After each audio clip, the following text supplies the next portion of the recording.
Hi, I'm Mark. This is my November review for Leo Sun Sign and Leo Rising. We'll start the month with a couple of difficult days. The Sun opposes Uranus, so when this happens you can expect sudden disruptions or changes to schedules. The Sun is in your fourth house of the home, so this could mean there's things happening around the home that prevent you from doing other things. Uranus is in your house of career or destiny, so there could be things here where your path has changed slightly or your route has changed and you need to adapt, you need to be flexible. It's no good being too rigid because you will suffer more. Go with the change, go with the flow. We also have Venus, who's opposite the Chiron, the healing planet. Now here there may be something that you could heal from the past, a wound, something to do with education or your beliefs. It could be that you didn't learn enough and you wish now that you'd learnt these things in the past so that they would stand you in good stead now. Maybe that you want to learn things now and this will help heal those early wounds. The other thing we have is Mercury going retrograde still. He goes direct on the 3rd. So the first couple of days it's not good for making decisions, it's not good for business or communication. So we need to be aware of that so that you can stave things off, any decisions, until the 4th when Mercury's direct again. On the 6th, it's good news. Jupiter and Pluto come together in your 6th house and they're both moving direct. This is great because this is about your daily routines.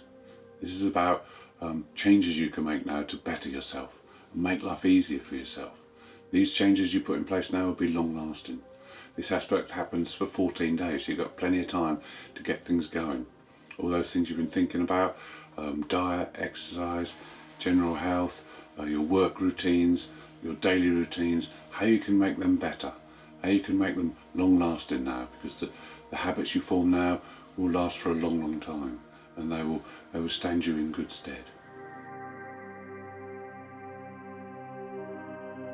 On the 9th, it's a great day for learning and understanding things about your love relationships.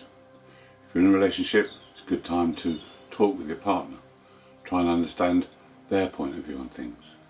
It's a good day for spending time together and planning ahead, planning a holiday in the future. If you're not in a relationship, it's a good day to understand and learn about other people. This could stand you in good stead in the future. It's how you get on with people and relate with people. It's also a more spiritual side to this day, and it may be that you get more insight into how people behave and why they do things. And maybe you look at things through different eyes on this day. On the 12th, Mercury moves into 4th house and into Scorpio. He also opposes the Black Moon Lilith on this day. So this is a day when you just need to be very careful of what you say and who you say it to. This could be at home or at work, within your career area, because Mercury is aspecting the Black Moon in the 10th house and Mercury is in the 4th house of the home. So you need to think before you talk. Also, this you may feel inadequacies today. You may feel that you're not living up to your expectations, especially in your career area, or are doing enough around the home. It could be a day when you feel that your glass is half empty. But don't worry, that's soon going to change. I'll tell you about that next. On the 13th, 14th, you're going to get a boost. Mars turns direct. It's been retrograde for some time, but now turns direct and is in your fellow fire sign of Aries. So this is good news. Also, the Sun makes a positive aspect to that Jupiter-Pluto conjunction we talked about earlier in the video. This will give you added incentive to get things done. It's a good time for getting on with things now. Also, Venus makes a positive aspect to the nodes. Now the nodes can help encourage good people into your life, new people that can help you, creative people. 15th is another good day. The feel-good factor continues. There's a new moon in your 4th house. New moons are about starting new projects, putting new ideas into action, sowing those seeds. So for things you want to do around home, it's good to plan them now.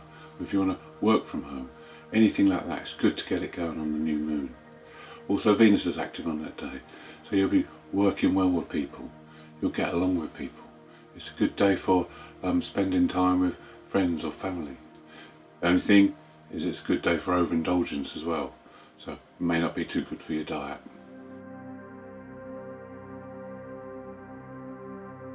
On the 17th we have a similar aspect that we had at the start of the month. This time it's Mercury that opposes Uranus, so this time it's just disruptive, but mentally disruptive rather than physical. This you'll find is hard to concentrate on this day. Your mind will be scattered, you'll be taken off in different directions. It's not a good day for concentrating on your work, it's not a good day for paperwork and things like that. It's a good day for doing something different, letting your mind run free, because you'll be a little bit hyperactive, buzzing in the head.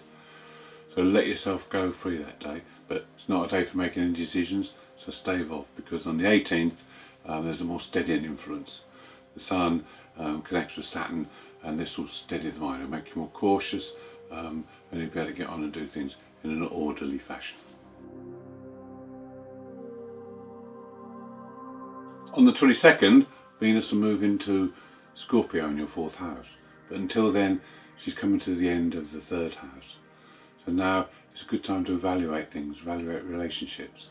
It's not a good time for going out and enjoying yourself, it's time to think. Because Venus becomes very weak when she gets to the end of the sign, and the influence of Saturn is quite heavy. You may feel a bit fearful within relationships, but things are not as bad as you think.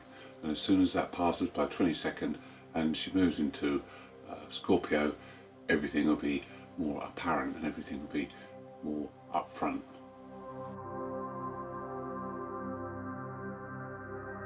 The Sun has now moved into Sagittarius, so this is good news as well, because it's a fellow fire sign, especially for those of you who are born in the early days of Leo, because the Sun will be making a positive aspect to your Sun, so vitality will be greater.